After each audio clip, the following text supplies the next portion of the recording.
నమస్కారం. తీర్థయాత్ర కార్యక్రమానికి స్వాగతం. కలియుగ బంధువుగా అవతరించిన కళ్యాణమూర్తి శ్రీ వెంకటేశ్వరుడు. ఆ స్వామి జగద్రక్షకుడిగా ఎన్నో క్షేత్రాలలో కొలువుదీరాడు. ఆ ఏడుకొండల స్వామి తన భక్తుల చింతలను తొలగించడానికి శ్రీ చింతల వెంకటరమణ స్వామిగా దివి నుంచి భూమికి దిగివచ్చాడు. ఆ పరంపరలోనే స్వప్న సాక్షాత్కారమైన శ్రీ చింతల వెంకటరమణ స్వామి ఆలయమిది. అనంతపురం జిల్లా తాడిపత్రిలోని ఈ క్షేత్ర విశేషాలను నేటి తీర్థయాత్రలో వీక్షిద్దాం.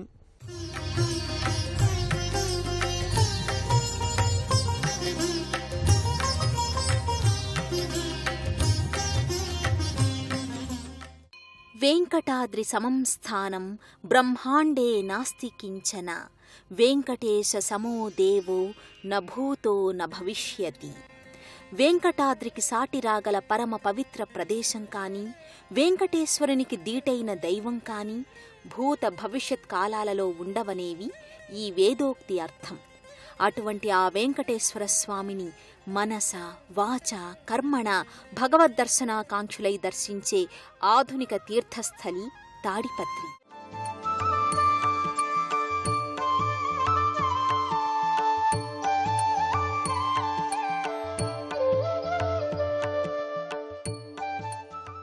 ఈ ఆలయానికి దక్షిణ భాగంలో దట్టమైన అరణ్యంలో తాడి చెట్లు అమితంగా ఉండడం వలన ఈ ప్రాంతానికి తాటివనం అనే పేరొచ్చిందని అంటారు.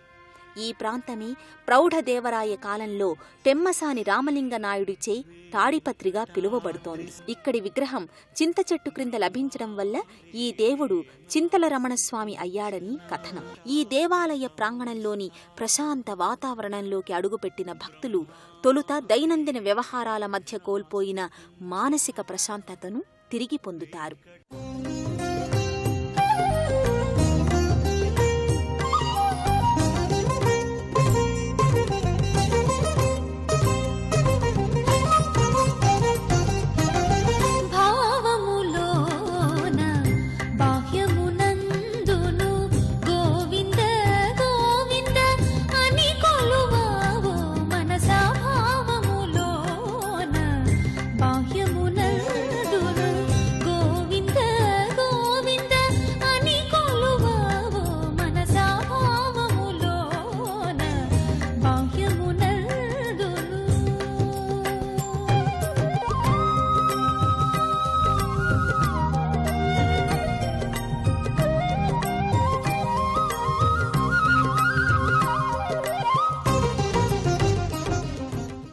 ఈ క్షేత్రానికి సంబంధించి ఓ ఆసక్తికరమైన కథనం ప్రచారంలో ఉంది.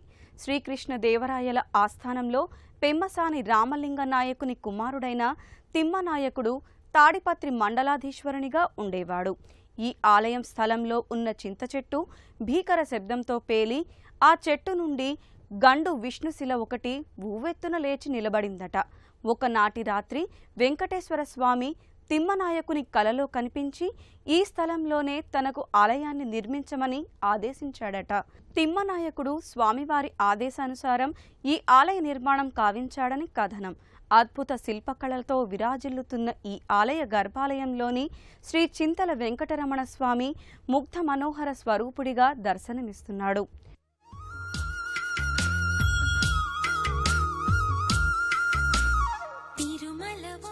గర్భాలయంలో విలక్షణమైన రీతిలో వైభవోపేతంగా వెంకటేశ్వరుడు భక్తజన సంరక్షకుడిగా గోచరిస్తాడు. ఎంత చూసినా తనివి తీరని ఆ స్వామి చరణారవిందాలు బంగారు పద్మపీఠంపై కొలువుతీరి ఉన్నాయి. ఆ పీతాంబరం కుచ్చిళ్లపై జీరాడుతూ వేలాడుతున్న సహస్రనామ మాలలు, నడుమున వడ్డాణం, బంగారు మొలతాడుతో దేదీప్యమానంగా స్వామి దృశ్యమానమవుతాడు.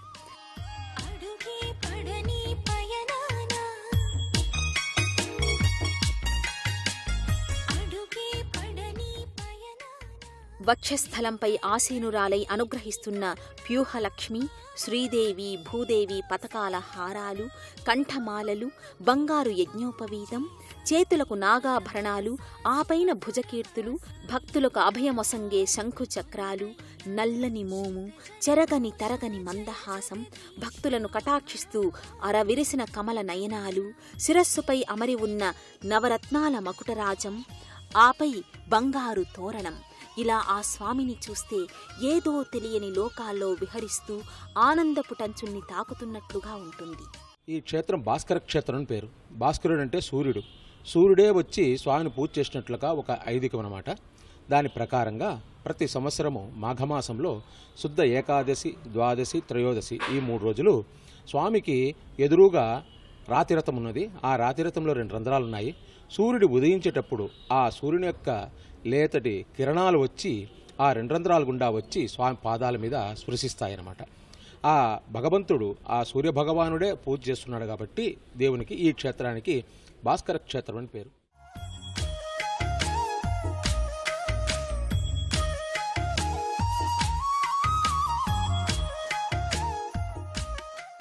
అతి పురాతనమైన ఈ దివ్యక్షేత్రం పలు ఉపాలయాల సమాహారంగా పరిఢవిల్లుతోంది. వివిధ దేవీదేవతలు కొలువుదీరిన ఈ ధామం భూలోక వైకుంఠంగా కనిపిస్తుంది. స్వామికి చేరువలోని ప్రత్యేక ఆలయంలో సకల కళల సౌభాగ్యవల్లి ఆనందవల్లి తాయార్ కొలువుతీరి ఉంటుంది.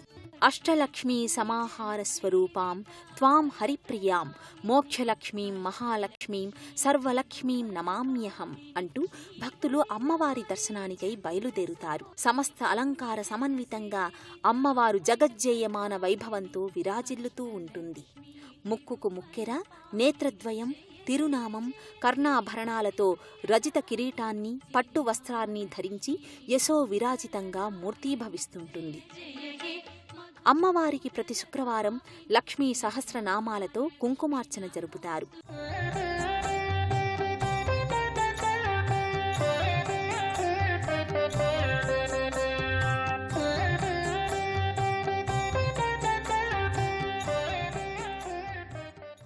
ఆలయ ప్రదక్షిణ మార్గంలో ఉన్న శ్రీ లక్ష్మీ చెన్నకేశవ స్వామి మందిరానికి చేరుకుంటారు భక్తులు. గర్భాలయంలో రజతాభరణ సౌందర్యంతో స్వామి లక్ష్మీ సమేతుడై కొలువుతీరి ఉంటాడు. పట్టు వస్త్రాల్ని ధరించిన ఈ స్వామి భక్తులకు వ్యక్తరూపుడిగా మనోల్లాసాన్ని, నేత్రపర్వాన్ని కలిగిస్తాడు. ఇక్కడ సమీపానే పన్నిద్దరాళ్వారుల మందిరం ఒకటి నెలకొని ఉంది. వైష్ణవ మత ప్రచారకులైన పన్నిద్దరాళ్వారుల దర్శనం చేసుకుని భక్తులు చేతులు జోడిస్తారు.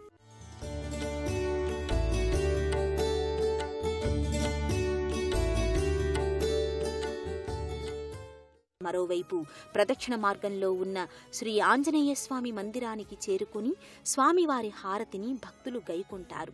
హనుమంతుడు గర్భాలయంలో దేదీప్యమానంగా కనిపిస్తుంటాడు. తూర్పు అభిముఖంగా ఉన్న ఆలయానికి ఆగ్నేయ భాగంలో అశ్వత్థ వృక్షం నీడలో జంటనాగుల ప్రతిమలు, వివిధ దేవీ దేవతల చిత్రపటాలు కనిపిస్తుంటాయి.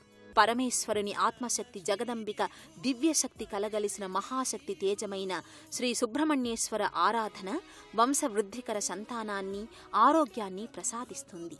జితంతే పుండరీకాక్ష జితంతే విశ్వభావన సుబ్రహ్మణ్య నమస్తేస్తు మహాపురుష పూర్వజ అంటూ భక్తులు జంటనాగుల చుట్టూ భక్తి ప్రదక్షిణలు చేస్తారు.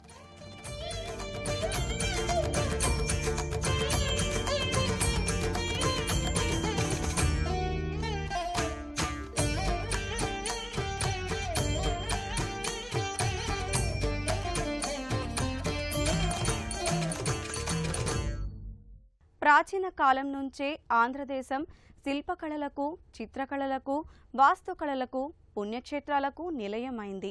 శిల్పకళకు పేరొందిన ఈ తాడిపత్రి ఆలయ కుడ్యాలపై భారత రామాయణ గాథలను ప్రతిబింబించే శిల్పాలు చెక్కడం విశేషం. విజయనగర కాలం నాటి శిల్పకళా వైభవాన్ని వీక్షిద్దాం.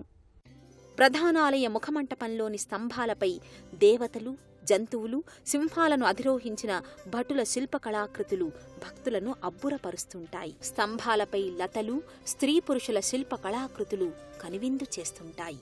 గర్భాలయ ప్రవేశద్వార ప్రాకార కుడ్యాలపై రామాయణ, మహాభారతాలలోని కొన్ని ఘట్టాలను సుందర శిల్పాలుగా మలచిన వైనం భక్తులను విశేషంగా ఆకర్షిస్తుంది. జీవకళ ఉట్టిపడేలా కళ్ల ముందు కదలాడే సజీవ శిల్పాల్లా ఉన్న ఈ సుందర శిల్పకళా వైభవాన్ని భక్తులు తనివితీరా దర్శించుకుంటారు.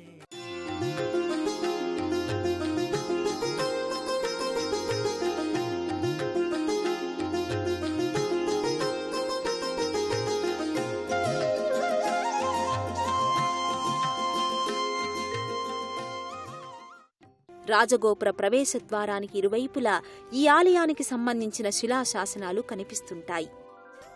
ఈ ఆలయంలో శ్రీరామ నవమి, నృసింహ జయంతి, శ్రీకృష్ణాష్టమి వంటి వైష్ణవ సంబంధిత పర్వదినాలతో పాటు తొలి ఏకాదశి, ముక్కోటి ఏకాదశి పర్వదినాలను ఘనంగా నిర్వహిస్తారు. మేము కోనేరు నిర్మించాలని పట్టుబట్టి ఈ ఆర్కియాలజిస్టులు, ఈ పురాతత్వ శాఖ పర్మిషన్ తీసుకొని ఢిల్లీకి పోయి ఎన్నో తిప్పలు, అంటే ఆయన మా వెనకాల ఉన్నాడు కాబట్టి మేము అన్నీ చేయగలిగినాం. ఆ కోనేరు ఈ బ్రహ్మోత్సవాలకు చక్రస్థానం చేసేదానికి దాన్ని నిర్మించుకున్నాడంటే ఆయన అది పెద్ద విశేషం.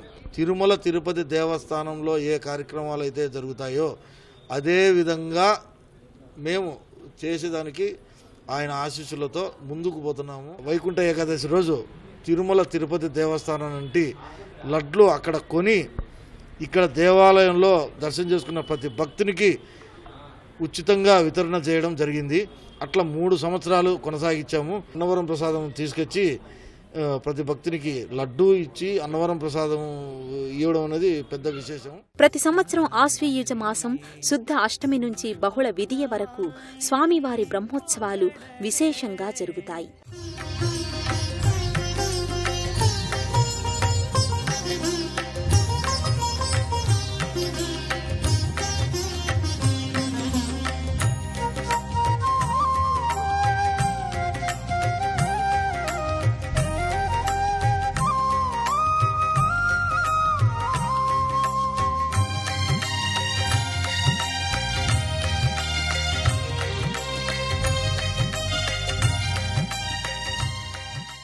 తాడిపత్రి శ్రీ చింతల వెంకటరమణ స్వామిని దర్శించిన భక్తులు తన్మయ భరితులవుతారు.